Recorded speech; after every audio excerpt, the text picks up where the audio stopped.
মিষ্টি আলুর জিলাপি।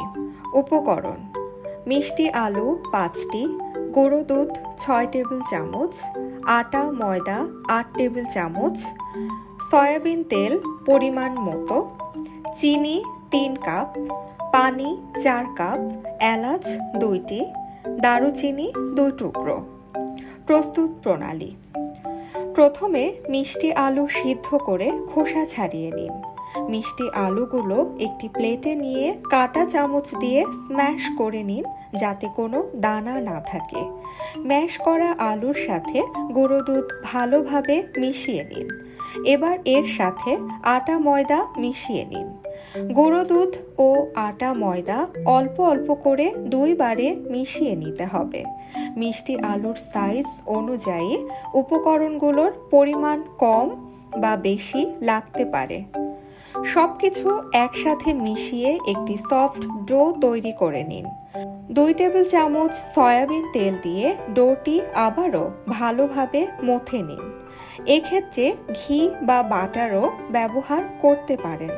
এতে সুন্দর একটি গন্ধ আসবে এবং টেস্টও ভালো আসবে। এবার একটি রুটি বানানোর পিঁড়িতে কিছুটা ডো নিন।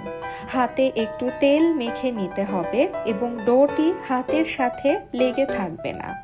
এবার ডোটি ভালোভাবে মথে নিয়ে লম্বা লেচি তৈরি করে নিন। লেচির এক প্রান্ত থেকে জিলাপির মতো পেঁচিয়ে অপর প্রান্ত পানি দিয়ে ভালোভাবে চেপে আটকিয়ে দিন। এতে তেলে দেওয়ার পর প্যাঁচটি খুলে যাবে না। এভাবে সবগুলো জিলাপি তৈরি করে নিন। এবার চুলায় একটি প্যান বসিয়ে পর্যাপ্ত পরিমাণ তেল দিন।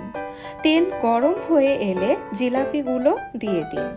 একবারে বেশি জিলাপি দেয়া যাবে না, তাহলে জিলাপিগুলো ভালোভাবে ফুলতে পারবে না এবং উল্টাতে অসুবিধা হবে। জিলাপিগুলো ফুলে উঠলে সাবধানে উল্টিয়ে দিন এবং উল্টে পাল্টে লালচে করে ভেজে নিন। এবার একটি প্যানে চিনি, পানি, এলাচ ও দারুচিনি দিয়ে শিরা তৈরি করে নিন। শিরাতে বলক আসলে অল্প আঁচে চুলায় বসিয়ে রেখে দিন। ভাজা হয়ে গেলে গরম জিলাপি গরম শিরার ভেতর ডুবিয়ে রাখুন ঠান্ডা হওয়া পর্যন্ত। এবার শিরা থেকে তুলে পরিবেশন করুন মজাদার মিষ্টি আলুর জিলাপি।